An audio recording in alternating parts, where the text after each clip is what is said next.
চাওক মই আপোনালোকক বেলেগ এখন ছবি দেখুৱাবলৈ বিচাৰিছো অসমত আজিলৈকে বিদেশী সমস্যাৰ সমাধান নহল আজিলৈকে ভাৰত বাংলা সীমান্ত সম্পূৰ্ণৰূপে সিল নহল অসমীয়া মানুহে সাংবিধানিক ৰক্ষা কবচ নাপালে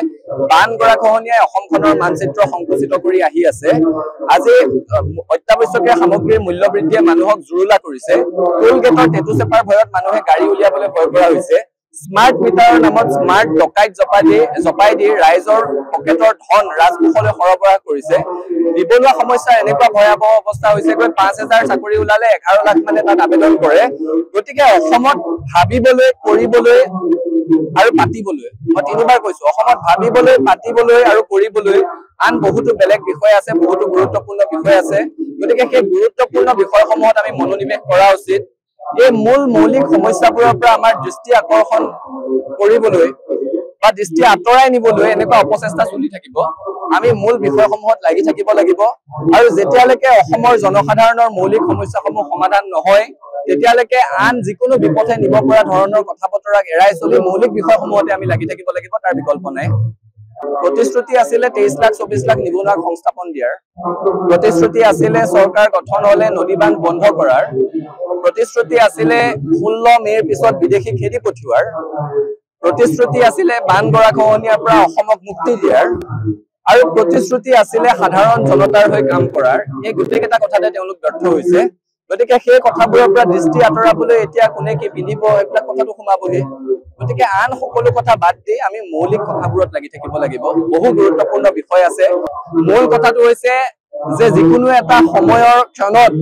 আমি ৰাইজৰ মৌলিক বিষয়সমূহত নেৰানেপেৰাকৈ লাগি আছো নে সেইবোৰৰ পৰা আঁতৰি আন বিষয়ত মনোনিৱেশ কৰিছো সেই মূল্যায়ন ইতিহাসে যেতিয়া কৰিব সেই সময়ত ছাত্ৰ সন্থাই ৰাইজৰ মৌলিক বিষয়ত মাত মাতি থকা এটা সংগঠন হিচাপে মূল্যাঙ্কিত হ'বলৈ আমি বিচাৰো চাওক মই আপোনালোকক বেলেগ এখন ছবি দেখুৱাবলৈ বিচাৰিছো অসমত আজিলৈকে বিদেশী সমস্যাৰ সমাধান নহল আজিলৈকে ভাৰত বাংলা সীমান্ত সম্পূৰ্ণৰূপে সিল নহল অসমীয়া মানুহে সাংবিধানিক ৰক্ষা কবচ নাপালে বান গৰাখহনীয়াই অসমখনৰ মানচিত্ৰ সংকুচিত কৰি আহি আছে আজি অত্যাৱশ্যকীয় সামগ্ৰীৰ মূল্য বৃদ্ধিয়ে মানুহক জুৰুলা কৰিছে টোল গেটৰ টেটু চেপাৰ ভয়ত মানুহে গাড়ী উলিয়াবলৈ ভয় কৰা হৈছে স্মাৰ্ট মিটাৰৰ নামত স্মাৰ্ট ডকাইত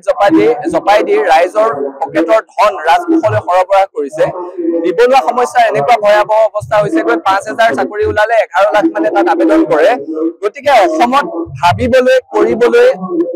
আৰু পাতিবলৈ মই তিনিবাৰ কৈছো অসমত ভাবিবলৈ পাতিবলৈ আৰু কৰিবলৈ আন বহুতো বেলেগ বিষয় আছে বহুতো গুৰুত্বপূৰ্ণ বিষয় আছে গতিকে সেই গুৰুত্বপূৰ্ণ বিষয়সমূহত আমি মনোনিৱেশ কৰা উচিত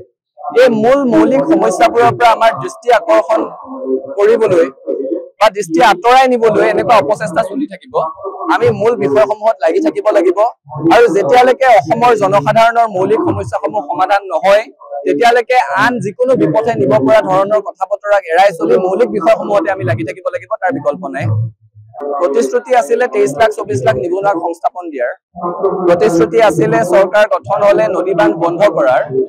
প্ৰতিশ্ৰুতি আছিলে 16 মেৰ পিছত বিদেশী খেদি পঠিওৱাৰ প্ৰতিশ্ৰুতি আছিলে বান গৰাখহনীয়াৰ পৰা অসমক মুক্তি দিয়াৰ আৰু প্ৰতিশ্ৰুতি আছিলে সাধাৰণ জনতাৰ হৈ কাম কৰাৰ এই গোটেইকেইটা কথাতে তেওঁলোক ব্যৰ্থ হৈছে গতিকে সেই কথাবোৰৰ পৰা দৃষ্টি আঁতৰাবলৈ এতিয়া কোনে কি পিন্ধিব এইবিলাক কথাটো সোমাবহি গতিকে আন সকলো কথা বাদ দি আমি মৌলিক কথাবোৰত লাগি থাকিব লাগিব বহু গুৰুত্বপূৰ্ণ বিষয় আছে মূল কথাটো হৈছে যে যিকোনো এটা সময়ৰ ক্ষণত